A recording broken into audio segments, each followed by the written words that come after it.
اقوام متحدہ کے زیر اہتمام دنیا بھر میں سیاہ فاموں کا عالمی دن منایا جا رہا ہے، لیکن ان سیاہ فاموں کا جو افریقہ میں نہیں رہ رہے، جو افریقہ سے باہر رہ رہے ہیں، ان کے مسائل کیا ہیں اور ان کے خلاف جو دیگر ملکوں میں ایک بلا جواز ایک تعصب پایا جاتا ہے، اس کا کلا کما کیا جا سکے تاکہ ان کو برابر کے جو انسانی حقوق ہیں وہ مل سکے، وہ دلوائے جا سکے۔ تو آپ یہ سن کے حیران ہوں گے کہ جنوبی ایشیا میں پاکستان جو ہے وہ ان سیاہ فاموں کے حوالے سے، ان کے حقوق پورے کرنے کے حوالے سے سر فہرست ہے۔ ارے واہ، سنڈے گوری ہاں الحمدللہ۔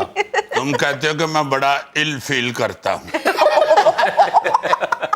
یعنی تم اندازہ کرو کہ ان 70 برسوں میں کوئی ایک واقعہ بھی وطن عزیز میں ایسا پیش نہیں آیا کہ ان سیاہ فام باشندوں کو ان کی رنگت کی وجہ سے، نسل کی وجہ سے کرائم کا نشانہ بنایا گیا ہو یا نفرت کا نشانہ بنایا گیا۔ ایک بھی واقعہ ایسا پیش نہیں نہیں یہ تو آیا۔ واقعی ایسے ہی پیار سے ہم ایک دوسرے کو یہ چھیڑ رہے ہوتے ہیں، واقعی سچ مچ میں حلفاً کہہ سکتا ہوں کہ کم از کم میں جب کبھی اپنا سوچتا ہوں کہ مجھے کبھی بھی یہ نہیں محسوس ہوا یا میں نے کبھی کوئی نعوذ باللہ اللہ معاف کرے توبہ استغفار کے بلیک آدمی کو کمتر سمجھا یا بدصورت سمجھا، کبھی نہیں۔ ویسے مذاق کرتے ہیں، اندر سے ہم نہیں، اندر سے پیار کرتے ہیں۔ نہیں تم باہر سے بھی بڑے پیارے ہو، تو اپنا دل وڈا کرتے نو کی بن گئی ہیں۔ ہماری پوری ٹیم میں سے سب سے زیادہ لوگ اگر کسی سے محبت کرتے ہیں، اس سے اس کی عزت کرتے ہیں بھائی جان، تو وہ آپ ہیں۔ حالانکہ آپ کا افریقہ سے کوئی تعلق نہیں ہے، ویسے خام خواہ کے نمبر لیتے جا رہے ہو آپ۔ عزیزی دیکھ لینا کہیں رکھوا نہ دینا۔ یار جب تم گھر سے نکل آتے ہو تو وہ پرجائی کی ڈانٹ ڈبٹ بھول جایا باہر تو سارے تم سے واقعی بڑا پیار اور عزت کر رہے ہو۔ دوسرے لوگوں میں بھی ہم نے دیکھا ہے کہ کبھی بھی کسی نے کوئی نفرت کا مظاہرہ نہیں کیا۔ اچھا صرف سیاہ رنگت کی ہم بات تو ایسے ہی بات دوسری طرف نکل گئی، ہم بات کر رہے ہیں کہ جن لوگوں کا تعلق افریقہ سے ہے، بیسیکلی نسلی طور پہ افریقہ کے جو لوگ ہیں وہ جو دوسرے ملکوں میں آباد ہوئے، تو ان کو وہاں پہ آج تک جس مرضی ملک کو اٹھا کے دیکھ لو شدید تعصب کا نشانہ بنایا جاتا ہے۔ شدید یہ یار پچھلے سال جو فلائٹ کے ساتھ ہوا ہے منیسوٹا میں، امریکی ریاست میں، جو وہ $20 کا بیچارہ وہ نوٹ چلانے کی کوشش کر رہا تھا، جو پولیس کے ہاتھوں مارا گیا تھا، اتنا بڑا ظلم کیا تھا۔ اور ہر سال 1.5 سال بعد وہاں پہ سیاہ فاموں پر جو ظلم ڈھایا جاتا ہے وہ دنیا کی نظروں سے کوئی ٹھکا چھپا تو نہیں۔ چلو امریکہ کو بھی چھوڑو، سال سے یہ چلتی اچھا میں کہتا ہوں امریکہ کو بھی چھوڑو، اپنے ہمسایہ ملک ہندوستان کو دیکھ لو۔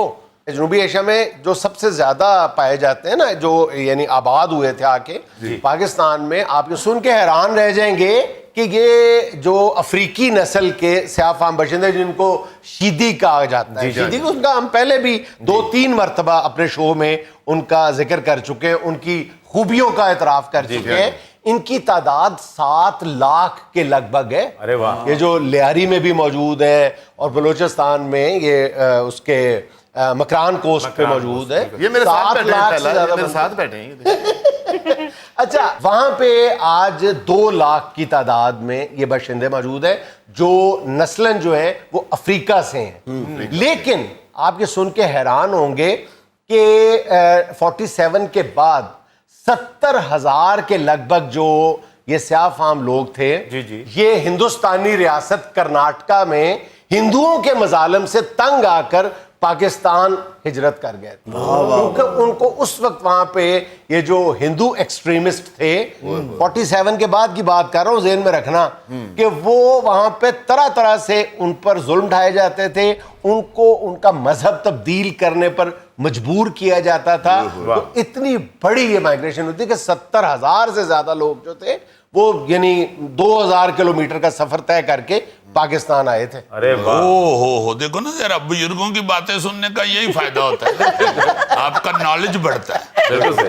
اچھا پاکستان ہی وہ واحد ملک ہے جہاں پہ نہ صرف یہ کہ ان کو ہر طرح کے رائٹس ہیں. ہمارے ذہن میں کبھی آیا ہے کتنی ہم محبت سے اپنے مکرانی بھائیوں کا, یہ ان کے اور شیدی قبائل کا, ان کو دادا بھی کہا جاتا ہے, ان کو زنجیبار کی وجہ سے زنجیباری بھی کہا جاتا ہے, بلکہ مزہ آتا سر, بولو بولو چیتی جامبو, بولو بولو چیتی جامبو, ارے بولو بولو چیتی جامبو, ارے بولو بولو چیتی. ویسے اتنا چھوٹا مکرانی میں نے کبھی دیکھا نہیں ہے. ان کے قد اچھے خاصے ہوتے ہیں. بلکہ مجھے قد سے یاد آیا ویسٹ انڈیز کا جو بالر تھا جوئل گارنر, یاد ہے آپ کو؟ جوئل گارنر لمبا ترین بالر تھا, اور جب وہ بال ڈیلیور کرتا تھا کہتے تھے 10 فٹ کی ہائٹ سے وہ بال ڈیلیور کرتا ہے. وہ جوئل گارنر جب ویسٹ انڈیز کی ٹیم پاکستان آئی تھی نا, تو جوئل گارنر کے رشتہ دار لیاری میں رہتے تھے. تو جوئل گارنر اپنے رشتہ داروں سے ملنے اسپیشلی لیاری گیا تھا. وہاں پہ پکوڑے کھا کے اس کا پیٹ خراب ہو گیا. اوہ مائی گاڈ, 41 سال پہلے آیا تھا گارنر. اچھا پھر دوسری بات پتہ کیا ہے, یہ ان کی خوبصورتی یہ ہے ان کے کلچر کی, یہ رشیدی قبائل ہے, کہ یہ لوگ اپنے کلچر سے اتنا پیار کرتے ہیں کہ اپنے روٹس جو ہے, ان کی جو جڑیں ہیں, یہ اس سے جڑے رہنا چاہتے ہیں. اب یہ ٹرینڈ بڑھ گیا ہے کہ یہ افریقہ میں, یہ تنزانیہ میں, کینیا میں, نائجیریا میں جو ان کے پرانے رشتہ دار ہیں, وہاں پہ یہ اپنے رشتے کر رہے ہیں. اب لڑکے اور لڑکیاں, یہ نہیں ہے سندھ اسمبلی کی پیپلز پارٹی کی جو رکن ہے تنزیلہ کمبرانی, وہ افریقی نسل کی ہے نا, تو انہوں نے اپنی بہن کی شادی جو ہے وہ ایک تنزانیہ میں ایک سیاہ فام سے کی ہے. یار میرا ذہن تو ادھر ہی پھنسا ہوا ہے, اور میں اتنا آج پسپا ہوا ہوں یہ دیکھ کے کہ تھیلے بیچارے سے اب اگے پیچھے ہو کے ڈانس نہیں ہوتا, وہیں کھڑا ہو کے اس نے سارا کر کے دکھا دیا. سر ڈھولک نہیں ہے, ڈھولک نہیں ہے یار, ڈھولک کیوں نہیں ہے؟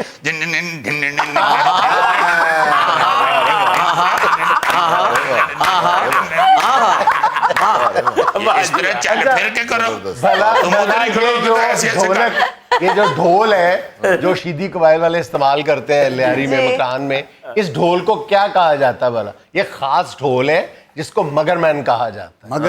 مگر مین, یہ ان کا میلہ ہوتا ہے نا, دیکھنے والا ہوتا ہے. یہ جہاں پہ مگر مچھ ہوتے ہیں منگو پیر کے مزار پہ, ہاں منگو پیر, جب وہاں پہ ہوتا ہے نا ان کا میلہ, یار اس میلے میں مطلب اتنا ہلا گلا ہوتا ہے کہ انسان جو ہے وہ دیکھتا ہی رہتا ہے. ان کو ایسے نہیں مزہ آنا, کر کے دکھاؤ یہ رہے. اچھا میں تو ایک مزے کی بات بتاؤں, جب یہ اکٹھے نوجوان ٹولیوں کی شکل میں ہوتے ہیں, یہ اپنے پیٹ پہ اس کو ڈھول بنا کے بڑا زبردست میوزک بجاتے ہیں.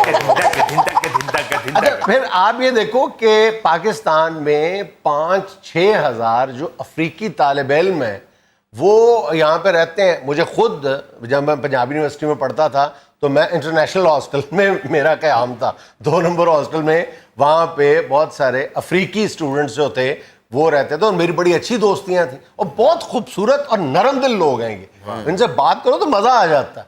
جی بڑے لائٹ موڈ کے اور بڑے مزاحیہ لوگ ہوتے ہیں. کبھی باہر کے دورے میں ہم لوگ جائیں نا, تو کسی سے کوئی بات کرنے کا موقع ملے, باقاعدہ وہ آرٹسٹیکل لوگ ہوتے ہیں, فل آف لائف, زندگی سے بھرپور لوگ ہیں یہ, سچی بات. اور دیکھو کہ پاکستان میں بھی یہ فٹ بال اور باکسنگ, اس کو ایک عرصے تک جو زندگی فراہم کی ہے وہ انہی لیاری کے لوگوں نے کی. اچھا جب وہ اپنے رسوم و رواج میں یا میلوں ٹھیلوں میں جو گانے گاتے ہیں نا, ان میں بہت سارے جو گیت ہیں وہ سواحلی زبان میں, جو تنزانیہ کی زبان ہے سواحلی, جو کئی افریقی ملکوں میں بولی جاتی ہے. ایک وقت تھا کہ مجھے ان کی گنتی یاد تھی, اب یعنی کاؤنٹنگ جو 1 2 3 4 وہ اب بھول بھال گئی ہوئی ہے. وہ بھی زبان بڑی میٹھی زبان ہے. یار ہوش محمد شیدی جو انگریزوں کے خلاف لڑے تھے, آج بھی شیدی قوم جو ہے وہ ان کو اپنا ہیرو مانتا ہے. ہاں یہ جو تالپوروں کی فوج ہے نا جو انگریز کے خلاف لڑی تھی, ہوش محمد شیدی جو تھے وہ تالپوروں کی فوج کے جرنیل تھے. یہ سب سے پہلے نعرہ ہوش محمد شیدی نے دیا تھا نا, مرسو مرسو پر سندھ نہ ڈیسوں. انگریز کو کہا تھا کہ سندھ پر قبضہ بھول جاؤ, اور وہ لڑتے ہوئے شہید ہوئے تھے. تو آج ان کو اپنا ہیرو مانتی ہے, اور مطلب ان کا نام بے انتہا ادب اور احترام سے لیا جاتا ہے. اچھا سر, یہ پاکستان آئے کب اور کیسے تھے؟ کہا جاتا ہے کہ یہ 1875 میں جب کینیا سے یہ سیاہ فام غلام جو ہے ان کو بیڑیوں میں جکڑ کے جہازوں اور کشتیوں میں بھر کے سمندر کی نظر کر دیا گیا تھا تو ان کو مکران کے ساحل پر آزاد کروایا گیا تھا، بازیاب کروایا گیا تھا، پھر ان میں سے اکثریت جو ہے وہ یہیں کی ہو کے رہ گئی۔